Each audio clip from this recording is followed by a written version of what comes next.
क्या आप जानते हैं भीष्म पितामह अपने पिछले जन्म में अपनी पत्नी के लालच में की गई चोरी के कारण श्रापित हुए। एक ऐसा बेटा जिसे उसकी मां ने पैदा होते ही पानी में बहा दिया। क्या आप जानते हैं कि एक राजकुमारी के लिए भीष्म पितामह ने अपने ही गुरु से 45 दिनों तक लड़ाई की, महायुद्ध किया। और सबसे बड़ा सवाल, जब सभा में द्रौपदी का चीरहरण हो रहा था तब महाभारत के सबसे शक्तिशाली योद्धा भीष्म पितामह चुप क्यों खड़े रहे? और जिस योद्धा को कोई नहीं मार सकता था, कोई नहीं हरा सकता था, उसे अर्धनारी ने कैसे हरा दिया? आज हम खोलेंगे भीष्म पितामह के जीवन के वो राज जो ग्रंथों में तो लिखे हैं लेकिन समझने वाले बहुत कम हैं। इस वीडियो को अंत तक देखिएगा क्योंकि पितामह की कहानी सिर्फ इतिहास नहीं, ये कर्म, त्याग और धर्म की असली परीक्षा है। नमस्कार दोस्तों, कैसे हैं आप? दोस्तों, आज हम जिनकी बात करने जा रहे हैं उनके त्याग और बलिदान स्वर्ग के 8 वसुओं में से एक प्रभास की है ये घटना। एक ऐसा देवता जो स्वर्ग में धन, सुख, ऐश्वर्य और सम्मान का स्वामी था। जी हाँ, बस एक पल का पति मोह उसकी जिंदगी में उसको मिला है। एक छोटी सी चोरी ने उनकी जिंदगी बर्बाद कर दी और उसके बाद जो हुआ दोस्तों, वो महाभारत का सबसे दुखद और सबसे प्रेरणादायक चरित्र बन गया, जिसे कहते हैं भीष्म पितामह। 8 अत्यंत कोमल, सुंदर और धन धान्य के देवता रहते थे जिन्हें अष्टवसु कहते हैं। जी हाँ, अब मैं उनके नाम आपको बताना चाहूंगा। उनके नाम इस प्रकार। 8 भाई आपस में एक दूसरे से बहुत प्रेम करते थे। इनकी पत्नी कभी कभी पृथ्वी पर भी घूमने आ जाते थे क्योंकि पृथ्वी लोग भी उनको बहुत भाता था। एक दिन ये 8 अपनी अपनी पत्नियों के साथ पृथ्वी पर जब घूम रहे थे, रास्ते में वे महर्षि वशिष्ठ के आश्रम में एक गाय थी। जी हाँ, उसका नाम था कामधेनु, जो हर मनोकामना पूरी करती थी। वो गाय इतनी सुंदर, और बस अब वही हुआ जो नियति में लिखा था। प्रभास की पत्नी ने उस गाय को देखा और उसका मन डोल गया। उसने उसी प्रभाव से कहा, मुझे ये गाय चाहिए, इसे ले चलो, यहां से स्वर्ग ले चलते हैं, मैं तो इसको अपने साथ रखूंगी। प्रभात पहले तो हंसे, बोले ये वशिष्ठ जी की गाय है, तुम कैसी बात कर रहे हो? इनको हम कैसे ले जा सकते हैं? अरे इसे कोई नहीं ले जा सकता। उन्होंने बाकी अपने जो उनके साथ भाई थे उनसे कहा कि चलो इसे चुपके से अपने साथ ले चलते हैं, कोई नहीं देखेगा। पहले तो 7 भाइयों ने कहा कि नहीं, ये तो ठीक नहीं है, ये पाप है और ये पाप ऐसा है जो ऋषि का अपमान है। पर प्रभास ने कहा, बस एक बार किसी को भी पता। 8 भाइयों ने मिलकर रात के अंधेरे में कामधेनु गाय को चुरा लिया और वो उसको लेकर भाग गए स्वर्ग की ओर। उसके बाद जब वशिष्ठ जी ध्यान से उठे, उन्होंने चारों तरफ देखा तो कामधेनु गाय वहां पर नहीं थी। उन्होंने अपनी दिव्य दृष्टि से देखा कि कामधेनु है कहां। उन्हें पता चला वो तो उनकी गाय को लेकर जा रहे थे वो 8। उनका क्रोध 7वें आसमान पर पहुंच गया। वशिष्ठ जी क्रोध के मारे जोर से चीखे, अरे नीच देवताओं, तुमने मेरे आश्रम की गाय चुराई। तुम्हें स्वर्ग का भोग बिल्कुल भी नहीं मिलना चाहिए, तुम्हें स्वर्ग का भोग भोगने का कोई अधिकार नहीं। जाओ तुम सब मृत्युलोक में मनुष्य बनकर जन्म लो और अनंत दुख भोगो। श्राप सुनते ही 8 डर से थर-थर कांपने लगे। वो तुरंत वशिष्ठ जी के चरणों में गिर पड़े और रोते रोते गिड़गिड़ाते बोले, महाराज हमसे भूल हो गई। हम तो सिर्फ प्रभास की पत्नी की जिद पूरी कर रहे थे, हम नहीं चाहते थे ये पाप करना। उन्होंने कहा, मैं अपना श्राप तो वापस नहीं ले सकता, पर मैं तुम्हारे अनुरोध पर इसे हल्का कर सकता हूं। तो सुनो, 7 वसु जो सिर्फ 7 थे, केवल सहायक थे, वे जन्म लेते ही मर जाएंगे और तुरंत अपने स्वर्ग वापस लौट जाएंगे। पर 8वां वसु प्रभास, जिसने ये मुख्य पाप किया है अपने पत्नी के कहने पर, जिसने चोरी की योजना बनाई है, वो लंबी आयु तक धरती पर रहेगा और जीवन भर कष्ट भोगेगा। उसका जीवन दुख, त्याग और एकाकीपन से भरा होगा। बस यही एक पाप था, एक पल का मोह, एक छोटी सी चोरी जिसने प्रभास की सारी जिंदगी बर्बाद कर दी। मां गंगा से प्रार्थना की। गंगा देवी ने कहा, मैं तुम्हारी मां बनूंगी, पर मुझे एक योग्य पति चाहिए जो मेरी हर बात को मानेगा। वसुओं ने वचन दिया कि ऐसा पति आपको जरूर मिलेगा। इसी समय हस्तिनापुर के राजा शांतनु गंगा तट पर शिकार करने गए हुए थे।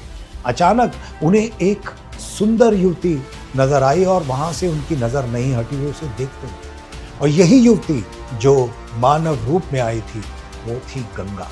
शांतनु एक ही नजर में मोहित हो गए और उन्होंने सीधा उसके पास जाकर शादी यानी विवाह का प्रस्ताव, मैं तुमसे विवाह करूंगी पर तुम मेरे किसी भी कार्य पर कभी भी कोई सवाल नहीं उठाओगे। जिस दिन पूछोगे उस दिन मैं तुम्हें छोड़कर चली जाऊंगी, ये याद। बस उसके बाद वही हुआ जो नियति को मंजूर था। विवाह हुआ, दोनों बड़े सुख से आराम से रहने गोद में लिया और सीधे गंगा जल में विलीन कर दिया। शांतनु ये सब देखते रह गए पर चुप रहे क्योंकि उन्होंने वचन दिया। दूसरा, तीसरा, चौथा, पांचवा, छठा, सातवां, सबको जन्म लेते ही गंगा ने जल में डुबो दिया। हर बार शांतनु का दिल टूटता, वो कुछ बोलना चाहते लेकिन उनके वचन उनकी जबान पर, उनके मुंह पर नहीं आ रहे। लेकर फिर नदी की ओर चली। इस बार शांतनु से रहा, रुक जाओ गंगा, ये तुम क्या कर रही हो? अपने ही बच्चों को मार देती हो, क्यों? बस अब और नहीं सहा जाता मुझसे। गंगा उसी समय वहां रुक गई। वो मुस्कुराई और उन्होंने उसी समय अपना दिव्य रूप दिखाया और बोली, राजन, तुमने अपना वचन तोड़ दिया, अब मुझे जाना होगा। जाने से पहले मैं आपको आपके पुत्रों के बारे में सब बताना चाहती हूं। ये 8 बच्चे कोई साधारण शिष्य नहीं थे, ये स्वर्ग के 8 पुत्र थे जिन्हें महर्षि वशिष्ठ ने श्राप दिया था। इन 7 वसुओं का श्राप यही था कि वो जन्म लेते ही मर जाए ताकि वो इस श्राप से मुक्त हो जाए। और 8वां पुत्र प्रभास है, ये है, और इसने धरती पर मनुष्य योनि में जन्म ही दुख भोगने के लिए लिया है। राजन, मैं इसे भी अपने साथ लेकर जा रही हूं। मैं इसे विभिन्न लोकों में ले जाकर उत्तम शिक्षा दूंगी और जब इसकी शिक्षा पूरी हो जाएगी मैं स्वयं आऊंगी, मैं इसे तुम्हारे पास लौटा के दूंगी। शांतनु रोने लगी, वो कुछ नहीं कर पाए। माँ ने बच्चे का नाम रखा देवव्रत और उसे लेकर वो उसी समय अंतर्ध्यान हो गई। बस वो इंतजार में रहते थे, ना दिन को चैन ना रात की नींद।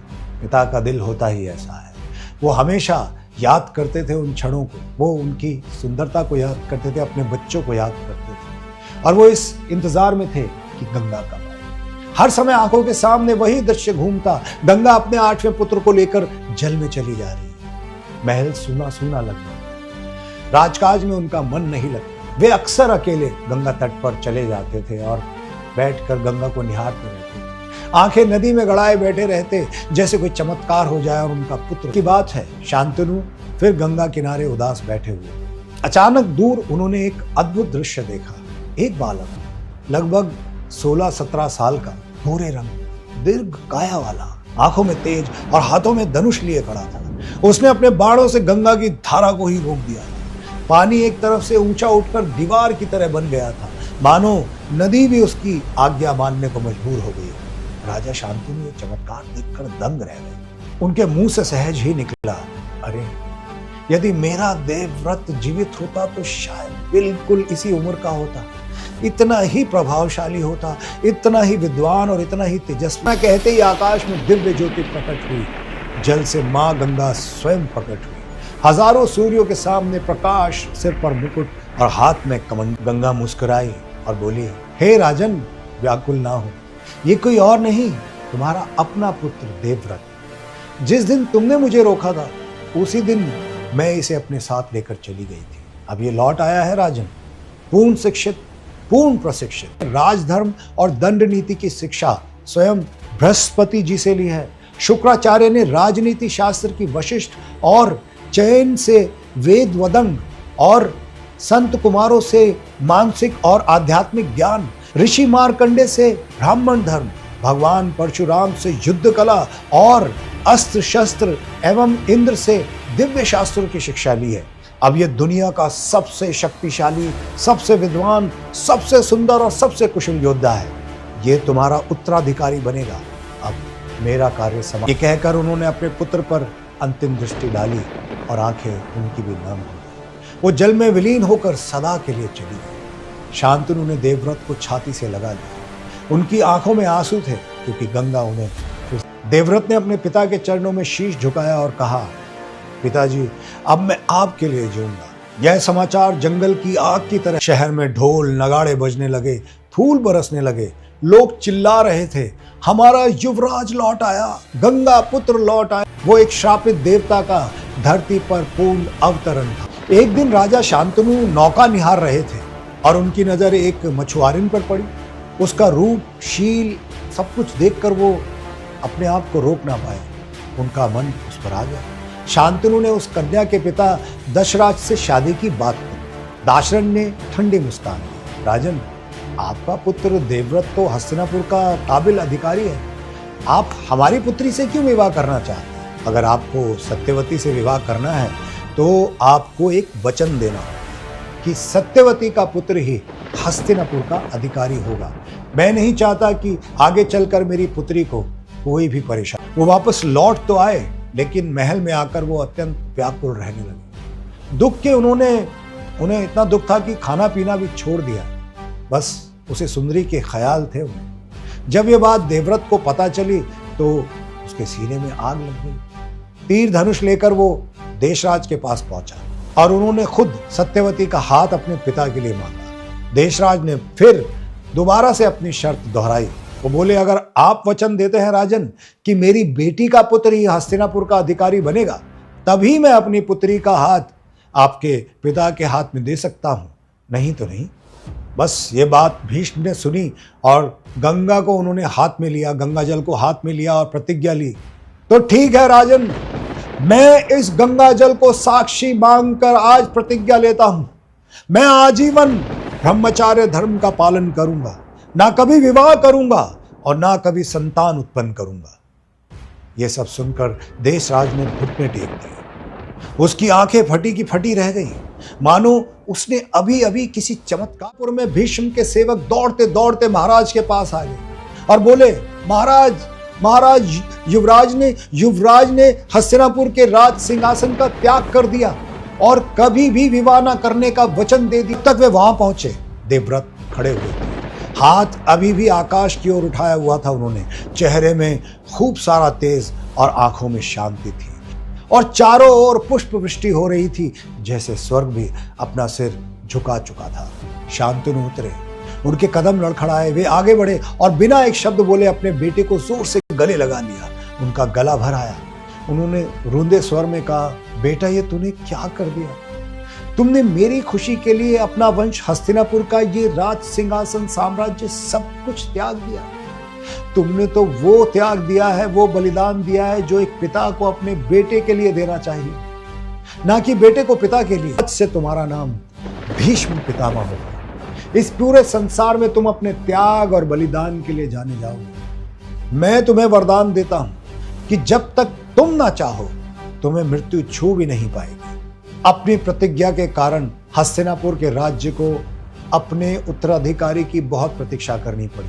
अब शांतनु के बाद हस्तिनापुर का अगला राजा बना विचित्र। इसी कारण विचित्रवीर्य ही थे जो आगे वंश को चला सकते। विचित्रवीर्य ज्यादातर भोग विलास में डूबे रहते थे। वो इतने कमजोर थे कि कोई भी राजकुमारी उनसे विवाह नहीं करना चाहती। ने काशी की तीनों कन्याओं के बारे में सुना और उसने अपनी माँ से अपने विवाह का प्रस्ताव भेजने के लिए कहा। सत्यवती ने बोला कि अगर आप कहें तो मैं उनकी बड़ी कन्या का विवाह प्रस्ताव लेकर भेज सकती हूँ। लेकिन विचित्रवीर्य समझ नहीं पा रहा था कि उसको तीलास में इतना डूबा रहता था कि उसे तीनों ही बहुत पसंद थी। उसने अपनी माँ से कहा कि आप तीनों को ही संदेशा भेज दीजिए, मैं अपनी मर्जी से फिर शादी कर लूँगा। लेकिन माँ ने मना किया कि ऐसा हो नहीं सकता, लेकिन वो जिद पे अड़ा रहा। तब उन्होंने संदेश भेजा, लेकिन वहां से जवाब ही आया। भीष्म काशी पहुंचे और काशी नरेश की तीनों राजकुमारियां अंबा, अंबिका और अंबालिका का, जी हाँ, उन्होंने हरण कर दिया। काशी में आए हुए सभी राजाओं में से किसी की भी हिम्मत। भीष्म ने उनसे विवाह के बारे में पूछा तो अंबा ने सिर झुकाकर विवाह के लिए मना कर दिया और वो बोली कि मैं राजा शाल्वराज को अपना वर मान चुकी हूँ। भीष्म ने वहां उदारता दिखाई और उसे राजा साल्व के पास भेज दिया। जब अब्बा साल्वराज के पास गई तो उसने अब्बा को यह कहकर ठुकरा दिया कि तुम भीष्म द्वारा हरण की जा चुकी हो, अब मैं तुम पर भरोसा नहीं कर सकता, अब मैं तुम पर विश्वास नहीं कर सकता, अब मेरा तुम पर कोई अधिकार नहीं। अम्बा पितामह भीष्म के पास लौट के आई। उसने भीष्म से विवाह का प्रस्ताव रखा। उसने कहा कि अब मुझसे कोई विवाह नहीं करेगा क्योंकि तुमने मुझे हरण किया है, तुमने मेरा। भीष्म ने मना कर दिया और शांत स्वर में कहा कि मैंने तो आजीवन ब्रह्मचर्य की प्रतिज्ञा ली है, मैं उसे नहीं तोड़ सकता, मैं बाध्य हूँ। बस उस पल अंबे के हृदय में प्रतिशोध की ज्वाला भड़क उठी। वो बहुत गुस्से में आ गई। अब अंबा हिमालय पर जाकर एक पैर पर खड़ी हो गई और बिना कुछ खाए पिए उन्होंने तपस्या शुरू कर दी। देवता घबरा गए। अंततः भगवान शिव प्रकट हुए और अंबा ने रोते हुए उनसे कहा, हे प्रभु, मुझे वचन दीजिए कि भीष्म का वध मेरे हाथों हो। उसके बाद भगवान शिव ने वरदान दिया, भीष्म का वध तुम्हारे ही हाथों होगा और अगले जन्म में तुम्हारा नाम शिखंडी होगा। अब अम्बा ने विचार किया, अगला जन्म प्रभु, इतनी लंबी प्रतीक्षा। तब उसने सुना कि पृथ्वी पर एक ही व्यक्ति है जो भीष्म को हरा सकता है, उसका गुरु परशुराम। अम्बा दौड़ी दौड़ी परशुराम के आश्रम तक गई। उसके पैरों से खून निकल रहा था और उसकी आंखों में प्रतिशोध की आग थी। उसने परशुराम से हाथ जोड़कर विनती की, हे गुरुदेव, भीष्म ने मेरे अस्तित्व का अपमान किया है। आपसे बड़ा ब्रह्मचर्य का रक्षक कोई नहीं है, अतः मैं चाहती हूं कि आप मेरी लाज बचाएं। भीष्म आपका शिष्य है, वह आपकी बात जरूर मानेंगे। या तो आप भीष्म से कहें वो मुझसे विवाह करे, या आप उसे भीष्म, या तो तुम अंबा से विवाह करोगे या मेरी युद्ध की चुनौती को स्वीकार करोगे। भीष्म ने सज्जनता से समझाया और कहा कि गुरुदेव, आप भी जानते हैं, सबको पता है, आजीवन ब्रह्मचर्य की प्रतिज्ञा ली है मैंने। अपनी प्रतिज्ञा में तोड़ नहीं सकता। चाहे मृत्यु हुई कि शिष्य और गुरु आपस में कई दिनों तक युद्ध करते रहे और शाम में एक दूसरे के चोटों पर बाद में वो मरहम भी लगाते थे। भीष्म परशुराम जी के सबसे श्रेष्ठ शिष्य थे। दोनों को ये युद्ध करते करते 23 दिन बीत चुके थे, पर उसका कोई परिणाम नहीं निकल रहा था। अंततः बादलों के गर्जना के साथ देववाणी हुई, इस युद्ध का कोई भी परिणाम नहीं होगा। तुम दोनों श्रेष्ठ हो, एक विष्णु का अवतार है तो दूसरा गंगा पुत्र, अतः युद्ध करना, अपने आप को खत्म करना ही बेहतर समझा और अग्नि में प्रवेश करके उसने अपने प्राण त्याग दिए। अगले जन्म में वो पांचाल के राजा द्रुपद के यहाँ एक कन्या के रूप में जन्मी, लेकिन वे खुद को लड़की नहीं मानती थी। उसके मन में पिछल में रुचि थी और उसके बाद राज्य में विवाद हो गया कि ये लड़का है या लड़की, शिखंडी स्त्री है या पुरुष। इससे दुखी होकर शिखंडी वन में चली गई और वहां पर उसे एक यक्ष मिला, जिससे उसने वरदान के रूप में पुरुष का रूप धारण कर लिया। महाभारत में उसे नपुंसक भी माना जाता है। अंबिका और अंबालिका से पांडु और धृतराष्ट्र का जन्म हुआ। धृतराष्ट्र अंधे थे, इसलिए कोई भी कन्या उनसे विवाह करने को तैयार नहीं थी। गांधारी गांधार राज के राजा सुबल की बेटी थी। पितामह भीष्म ने जब गांधारी धृतराष्ट्र के लिए विवाह का प्रस्ताव भेजा तो राज शकुनी गांधारी का भाई था। जब उसे पता चला कि उसके पिता ने उसकी बहन की शादी एक अंधे व्यक्ति से तय कर दी तो उसे बहुत गुस्सा आया, उसे बहुत दुख हुआ। शादी के कुछ दिन बाद पितामह भीष्म को पता चला कि गांधारी का विवाह जिससे होगा उसका वंश महान संकटों से गुजरने वाला है। सुबल ने यह बात नहीं बताई कि गांधारी ने बचपन में एक तपस्वी को नाखुश किया था, जिसके परिणाम स्वरूप उसे दुखमयी दाम्पत्य का श्राप मिला था। सुबल को डर था, अगर वो सच्चाई बता देगा तो हस्तिनापुर अपना रिश्ता तोड़ देंगे। भीष्म को बहुत क्रोध आया और उन्होंने सुबल को उसकी सेना और कई राजकुमारों सहित कैद कर दिया और उसे कैद खाने में डाल दिया। भीष्म ने यह इसलिए किया कि हस्तिनापुर की प्रतिष्ठा बनी रहे और भविष्य में कोई भी राजा धोखा देने का साहस भी ना करे। गांधार राज्य को भी ये पता चले कि कुरु वंश के साथ ये सब। कपिल ने अपने सबसे बुद्धिमान पुत्र शकुनी को कसम दिलाई कि वो इस यात्रा का बदला जरूर लेगा और कुरु वंश से अवश्य लेगा। और दोस्तों, यही कारण है कि शकुनी दुर्योधन का मित्र बना और आखिरकार कौरव और पांडव के युद्ध की जड़ बना। अब दोस्तों, सवाल यहाँ पर यह है कि भीष्म ने जब द्रौपदी का चीरहरण हो रहा था उस वक्त उसने इस चीरहरण को होने से क्यों नहीं रोका? जो धर्म के संरक्षक हैं वो अधर्म होते हुए क्यों देखते रहे? क्यों भीष्म भी मौन रहे? भीष्म ने आज इसलिए वो मौन रहे, जब दुर्योधन ने चौसर खेल के लिए आमंत्रण दिया था वो मौन थे। वो मौन रहे जब पांडव अपना सब कुछ हार गए। भीष्म ने पांडवों को आमंत्रण ठुकराने का संदेश विदुर द्वारा भिजवाया था। उन्हें पहले से आशंका थी कि दुर्योधन पांडवों को अपमान करने के लिए बुला रहा है, पर युधिष्ठिर ने उनकी बात नहीं मानी। भीष्म पहले से जानते थे कि सभा में कोई भी नियम लागू नहीं किया जा सकता। वो दुर्योधन को रोक नहीं सकते थे क्योंकि वो उस समय सेनापति थे और दुर्योधन हस्तिनापुर का राजा था। उन्हें पता था कि द्रौपदी धर्म स्वरूपा है और अब इस सभा में कोई दैवीय शक्ति या चमत्कार ही द्रौपदी को बचा सकता है, क्योंकि सभा में किसी ने भी अपने धर्म और मर्यादा की लाज नहीं रखी। वो तो भगवान कृष्ण की लीला थी और जिसकी वजह से इस पाप को रोक दिया गया। वैसे तो जो हुआ वो भी लज्जा से कम नहीं। पितामह भीष्म ने महाभारत युद्ध में पांडवों को विजयी होने का आशीर्वाद दिया था। वो अपने शिष्यों पर हथियार नहीं उठाना चाहते थे। वो अर्जुन को बहुत 8 दिन तक पांडव सेना को रौंदा।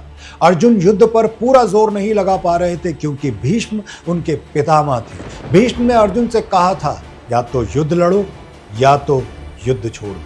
जब 8वें दिन दुर्योधन भीष्म से गुस्सा हो गए तो अपमानजनक शब्द में बोले, पितामह आप मुझे एक बात बताएं, मुझे समझ नहीं आता, आप मेरे लिए लड़ रहे हैं या पांडवों के लिए लड़ रहे हैं? 9 दिन हो गए, एक भी पांडव नहीं मरा। आप तो कहते थे मैं प्रतिदिन एक अक्षौहिणी सेना खा जाया करूंगा, पर लगता है आप पांडवों को दूध पिला पिला कर आज भी बड़ा कर रहे हैं। आपकी दया भावना ने मुझे हरा दिया है। आप वृद्ध हैं, आपको पांडवों से स्नेह है, आप उनसे लड़ नहीं सकते। अब मैं किसी और को सेनापति बनाऊंगा। आप कल से सेनापति नहीं हैं, या तो कल से आप पूरे मन से लड़ेंगे, पांडवों को मार डालिए, नहीं तो मैं द्रोणाचार्य को सेनापति बना। और इस पर भीष्म का उत्तर था, वो चुप रहे एक क्षण, फिर मुस्कुराकर बोले, दुर्योधन तू अभी तक मेरी शक्ति पहचान नहीं सका। मैंने तेरे लिए 9 दिन तक जो किया उतना तेरे पूरे कुल ने मिलकर तेरे लिए नहीं किया, फिर भी तू मुझ पर संदेह करता है। ठीक है, कल 9वां दिन है। कल मैं ऐसा युद्ध करूंगा कि पांडव सेना का नामो निशान मिट जाएगा। और हां, कल या तो 5 पांडव मरेंगे या मैं स्वयं मारा जाऊंगा। बस इतना याद रखना, कल के बाद तुझे मुझसे कोई शिकायत नहीं रहेगी दुर्योधन। और ठीक अगले दिन 9वें दिन पितामह भीष्म ने जोरों से पांडवों पर वार किया। अर्जुन बुरी तरह से घायल हो गए। अर्जुन की ये हालत देखकर कृष्ण भी क्रोध में आ गए और वो भीष्म को मारने के लिए दौड़े। अर्जुन ने कृष्ण के पैर पकड़े और उन्हें अपनी प्रतिज्ञा का स्मरण दिलाया। 9वें दिन श्री कृष्ण ने युधिष्ठिर को कहा, जाओ धर्मराज, पितामह भीष्म को हराने के लिए उनकी कमजोरी का पता लगाओ, जो तुम्हें भीष्म ही बता सकते हैं। युधिष्ठिर हाथ जोड़कर पितामह के सामने आ गए। भीष्म ने मुस्कुराते हुए कहा, आइए धर्मराज, आपके आने का कारण जान सकता हूं? पांडवों की विजय के लिए मेरा युद्ध से हटना मुश्किल है। एक उपाय है, शिखंडी को युद्ध में मेरे सामने कर दो। वो जन्म से स्त्री था, मैंने स्त्री पर शस्त्र न उठाने की प्रतिज्ञा ली। 10वें दिन अर्जुन ने शिखंडी को ढाल बनाकर तीर चलाया और भीष्म ने शिखंडी को देखकर तुरंत पहचान लिया।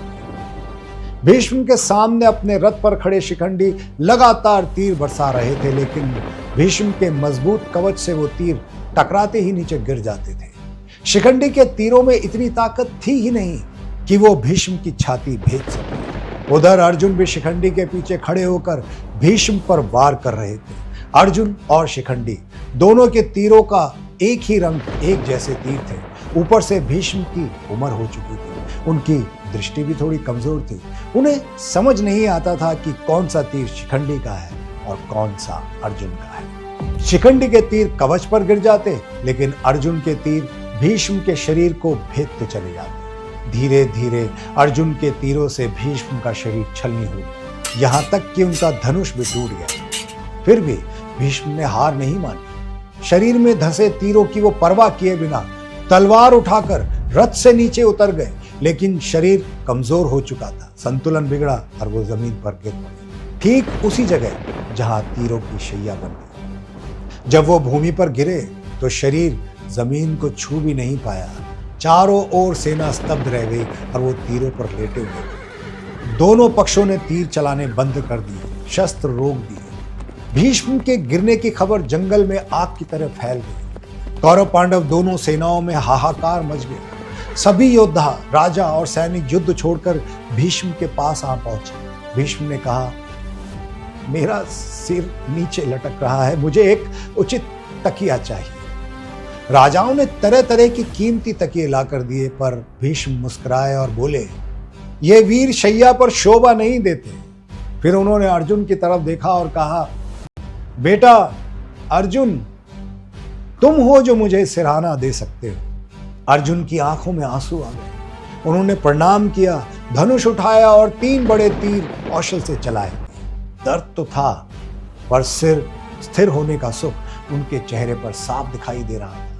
भीष्म के शरीर में असंख्य पिता शांतनु को दिया इच्छा मृत्यु का वर। भीष्म जानते थे कि सूर्य के उत्तरायण होने पर प्राण त्यागने से आत्मा को सद्गति मिलती है, इसलिए वह धैर्य से उस शुभ घड़ी का इंतजार करने लगे। शल्य चिकित्सक बुलाए गए, लेकिन भीष्म ने मना कर दिया। मेरी चिता यही शस्या है, अब मैं उपचार नहीं चाहता, केवल सही समय की प्रतीक्षा करता हूं। मैं अब आराम करना चाहता हूं। अगले दिन भीष्म ने माफी मांगी। कई राजाओं ने पानी पेश किया, पर भीष्म की आंखें अर्जुन को ही ढूंढ रही थी। उन्होंने भीष्म से कहा, अर्जुन, तुम मेरी प्यास बुझा सकते हो। अर्जुन ने वही किया। तीर धरती में मारा और धरती से मीठे सुगंधित शीतल जल की धारा बहने लगी। भीष्म ने उस जल को पीकर संतोष महसूस किया। अपनी अंतिम अवस्था में भी भीम ने अपना कर्तव्य नहीं छोड़ा। उन्होंने दुर्योधन को समझाया भी था कि युद्ध छोड़कर वंश बचाओ दुर्योधन, और दुर्योधन उसने किसी की भी नहीं सुनी।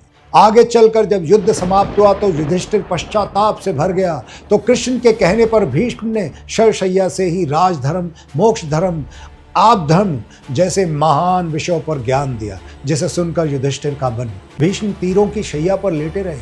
अंततः जब माघ शुक्ल पक्ष और सूर्य का उत्तरमय आरंभ हुआ तो उन्होंने सभी सगे संबंधियों और राजाओं को बुलवाया और वो मुस्कुरा कर बोले, अब मेरा समय आ गया। सबको आशीर्वाद दिया, विदा कहा और योग बल से अपने प्राण त्याग दिए। युधिष्ठिर और पांडव दोनों रो पड़े। उन्होंने पितामह के तीर विद्ध शरीर को चंदन की चिता पर रखकर पूरे सम्मान से उनका अंतिम संस्कार किया। आखिर भीष्म महाभारत का महत्वपूर्ण चरित्र क्यों है? हमें क्या सीख मिलती है दोस्तों भीष्म के चरित्र से, उनके जीवन से? उन्होंने पिता के सुख के लिए अपना सब कुछ त्याग दिया, राज्य, भविष्य, यहाँ तक कि विवाह का अधिकार भी त्याग दिया। अमा भीष्म ने अपना वादा निभाया, इसलिए वो कौरवों और पांडवों दोनों के लिए पूजनीय बने। भीष्म ने बताया है कि कर्तव्य ही परम। दोस्तों, भीष्म बताते हैं कि इंसान की ताकत का पता उसके शारीरिक बल से नहीं, बल्कि उसके इरादों से। वरदान के बाद भी वो 58 दिनों तक तीरों की शैया पर जीवित रहे और जानबूझकर वो उस दर्द को भोग रहे थे। वो चाहते तो उसी समय, क्योंकि उन्हें पता था कि उनकी मृत्यु आ चुकी है, वो चाहते तो उसी वक्त अपने प्राण त्याग सकते थे। भीष्म दुर्योधन के अधर्म को समझते थे, लेकिन प्रतिज्ञा ने उन्हें। भीष्म हमें सिखाते हैं, कर्तव्य निभाओ, पर आंखें बंद करके नहीं। विवेक हमेशा साथ रखो। दुर्योधन जैसे लोगों के कारण भीष्म जैसे महापुरुष भी अधर्म के युद्ध में फंस जाते हैं, मजबूर हो जाते हैं। इससे हमें ये सीख मिलती है, अपनी संगति चुनते समय सावधान रहना बहुत जरूरी है। अंतिम सांसों तक भीष्म राजधर्म, नीति और जीवन का ज्ञान देते रहे। ज्ञान सबसे बड़ी संपत्ति है जिसे कोई चुरा नहीं सकता। अर्जुन के तीरों से घायल होने के बाद भी अर्जुन की खुले दिल से प्रशंसा कर रहे थे। उसके तीरों की प्रशंसा कर शक्ति पर गर्व नहीं करता, वो ही महान व्यक्ति है। दोस्तों, पितामह सिर्फ योद्धा नहीं बल्कि जीवन का एक पाठ है।